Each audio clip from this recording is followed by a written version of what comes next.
Welcome to Bhaduri foundation. तो आज हम पेपर 4 का जो सिलेबस है उसका serial number 8 budget manual brought out by the budget division of department of economic affairs start करने जा रहे हैं। फर्स्ट पीडीएफ है इसकी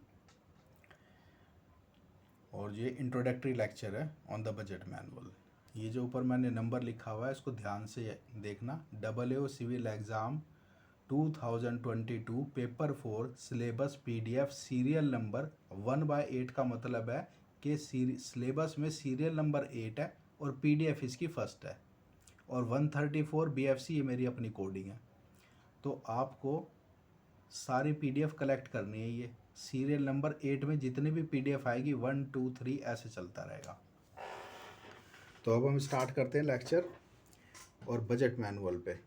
तो बजट मैनुअल का जो इम्पोर्टेंट कुछ टर्म्स है वो पहले हम समझ लेते हैं। जैसे आर्टिस्ट पहले तैयार करता है ना बैकग्राउंड और उस पर फिर स्केच बनाता है, तो ये मैं पहले आपका थोड़ा सा बैकग्राउंड तैयार कर रहा हूँ, फिर हम इसको डिटेल में जाएंगे।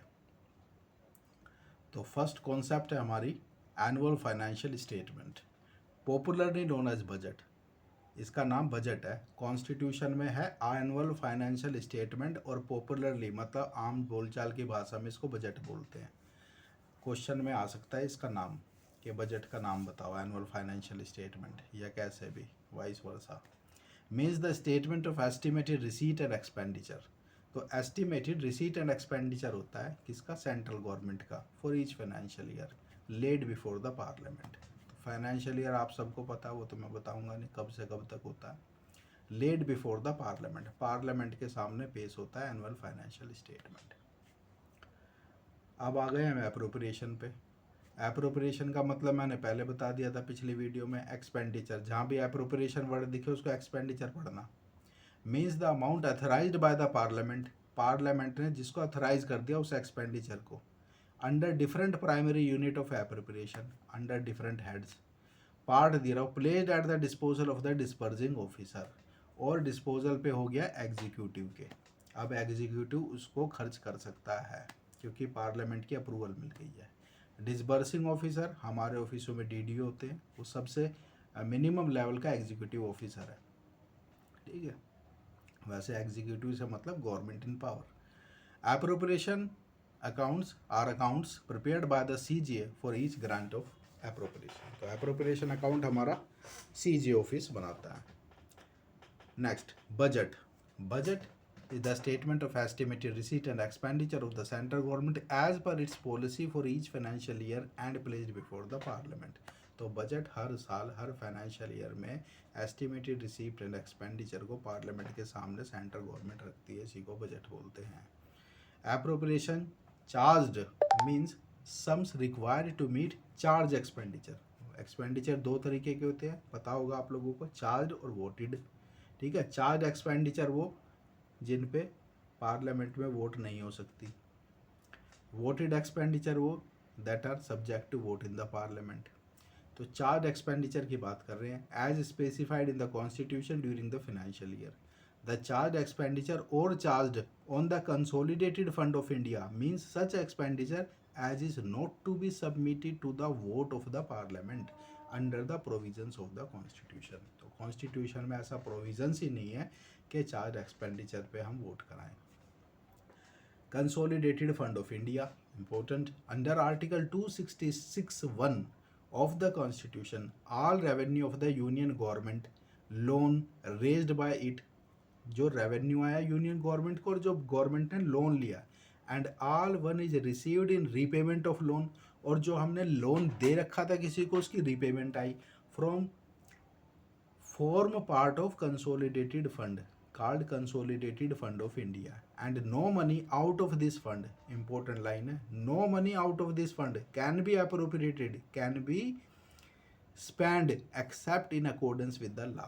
बिना लॉ की परमिशन के मतलब बिना पार्लियामेंट के अथराइजेशन के इसका एक भी पैसा एक भी रुपया खर्च नहीं किया जा सकता, and for the purpose and in the manner provided in the constitution, उस पर्पस के लिए और जो प्रोसेस है कॉन्स्टिट्यूशन में इसको अथराइज कराने की, उस प्रोसेस और उस मैनर के अलावा कोई भी 1 रुपया भी खर्च नहीं किया जा सकता कंसोलिडेटेड फंड ऑफ इंडिया से। कंटिजेंसी फंड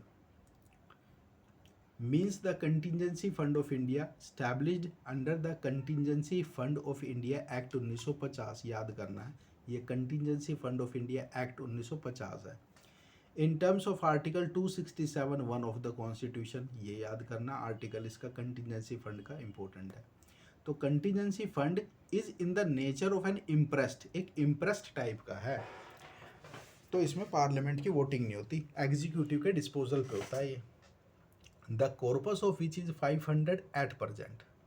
तो इम्प्रेस्ड मनी 500 करोड़ रुपए है अभी, याद रखने वाली बात है।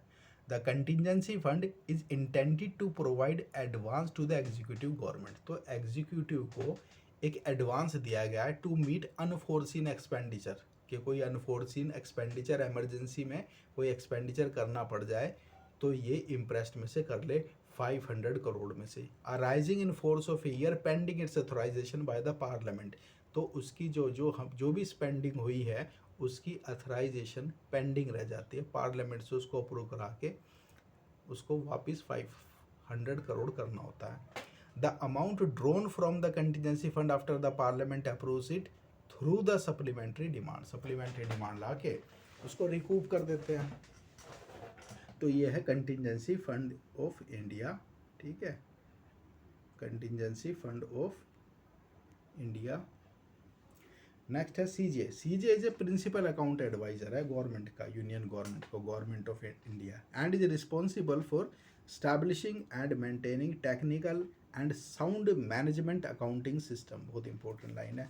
तो साउंड अकाउंटिंग मैनेजमेंट सिस्टम को रखने के लिए हमने सीजे को रखा हुआ है। CJ also prepares annual appropriation accounts and union finance account for presentation to the parliament after vetting by the CAG. CAG से वेट कराना पड़ता है अकाउंट को और फिर उसको पार्लियामेंट में रखा जाता है। Excess grant.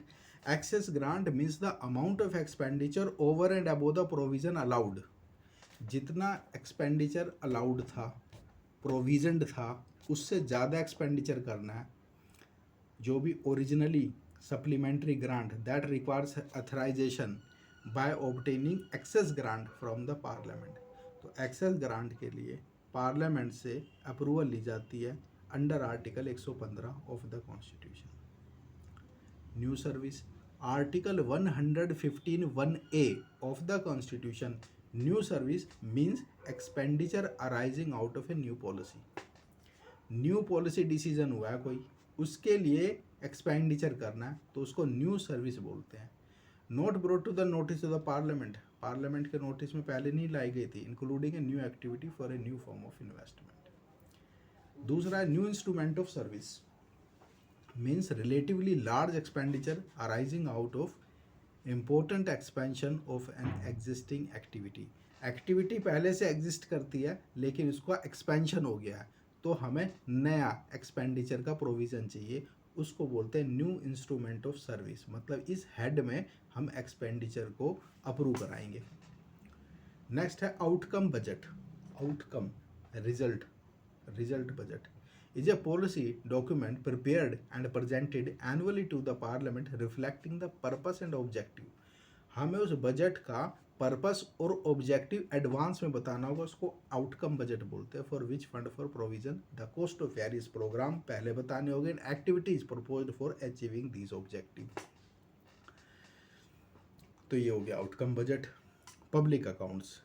Public account means the public account of India under article 266(2) deposit, reserve funds, remittances which do not form part of the consolidated fund of India। जो भी डिपॉजिट आ रही है, जो भी रेमिटेंसेस आ रही हैं, फंड्स आ रहा है, रिसीव हो रहा है, लेकिन जो कंसोलिडेटेड फंड ऑफ इंडिया का पार्ट नहीं बन रहा, are included in the public account of India. Disbursement from the public accounts are not subject to vote by the parliament. तो उसमें से पैसा खर्च करने के लिए एग्जीक्यूटिव को पार्लियामेंट की वोट या अप्रूवल लेने की ज़रूरत नहीं है, उसको बोलते हैं public account. Public account is eight the disposal of the executive. Public accounts committee constituted by the लोक सभा for the examination of the report of the CAG relating to the appropriation accounts of the central government, the finance account of the central government. तो PAC होती है जो कि report को examine करती है CAG की. Reappropriation is the transfer of a competent authority, the transfer of a fund by a competent authority saving from one unit of appropriation to meet additional expenditure from another unit within the same grant. Same grant के अंदर पैसे को transfer करना, किसी head में पैसा बच गया उससे ट्रांसफ़र, जहाँ पे एडिशनल एक्सपेंडिचर हो रहा है ट्रांसफ़र करने को रीअप्रोप्रिएशन बोलते हैं, लेकिन ग्रांट चेंज नहीं होनी चाहिए. वोटेड से वोटेड में हो सकता है, चार्ज एक्सपेंडिचर से चार्ज एक्सपेंडिचर में हो सकता है, उसी को रीअप्रोप्रिएशन बोलते हैं. अब रीअप्रोप्रिएशन का क्वेश्चन नहीं आ रहा, 25 नंबर का क्वेश्चन आता था. ठीक है, आराम से बना के बैठ गए, पास होना इजी. अब तो एक एक नंबर की फ़ाइट है, किताब पढ़नी पड़ेगी. और किताबें ऐसी है, किताबें नहीं है, रेफरेंस बुक है. रेफरेंस बुक वो होती है जिसमें देख के उसका हम रेफरेंस लेते हैं, याद करने की ज़रूरत नहीं होती, वो पढ़ने के ये नहीं होती. केस आया उसका रेफरेंस लिया, बुक का लिख दिया. लेकिन अब एक्सपेक्ट किया जा रहा है कि आप रेफरेंस बुक को याद करके एग्ज़ाम में जाओगे, और रेफरेंस बुक कभी याद हो नहीं सकती, तो मुश्किल है थोड़ा, इसके लिए पढ़ना पड़ेगा. तो पढ़ेंगे. Supplementary demand for grants, estimated amount of further expenditure necessary in respect of financial year over and above the expenditure authorised in the annual financial statement for that year. पहले पास होना इजी था, फिर भी अब है fight. तो vote on account. Vote on account means a grant made in advance by the parliament in respect of the estimated expenditure for a part of new financial year. Vote on account का मतलब होता है budget अभी पास नहीं हुआ, demand for grants अभी approve नहीं हुई पार्लियामेंट से, लेकिन एक्सपेंडिचर करना है एग्जीक्यूटिव को, तो वोट ऑन अकाउंट ले आते हैं एडवांस में कि भाई इतना पैसा हमें खर्च करना है, और जब हमारा बजट पास हो जाता है तो उसमें एडजस्ट कर देते हैं.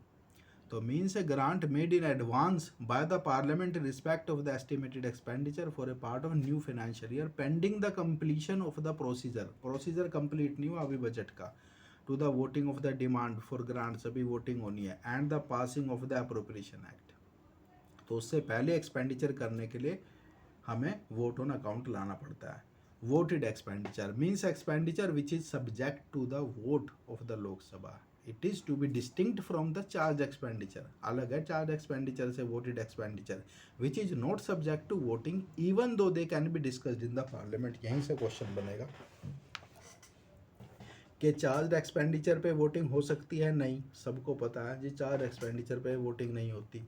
क्या डिस्कस हो सकता है, किसी को नहीं पता. डिस्कस हो सकता है चार्ज एक्सपेंडिचर, लेकिन वोटिंग नहीं हो सकती.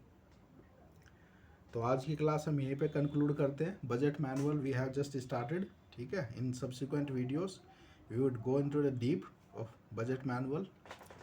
तो PDF के लिए आप डाउनलोड कर सकते हैं आप भादुड़ी फाउंडेशन नीचे लिंक से, या प्ले स्टोर पे जाके चैनल को सब्सक्राइब कर लो, ज़्यादा से ज़्यादा शेयर करो. हम एकेडमिक्स भी पढ़ाते हैं, कॉम्पिटिटिव एग्ज़ाम्स भी पढ़ाते हैं. ऑफलाइन की क्लासेस तो चल रही है, धीरे धीरे हम ऑनलाइन पे आएंगे, और डिपार्टमेंटल एग्ज़ाम्स की भी हमने स्टार्ट कर दिया. टॉपिक वाइज 5 पेपर का सिलेबस कवर होएगा. Thank you, have a nice day.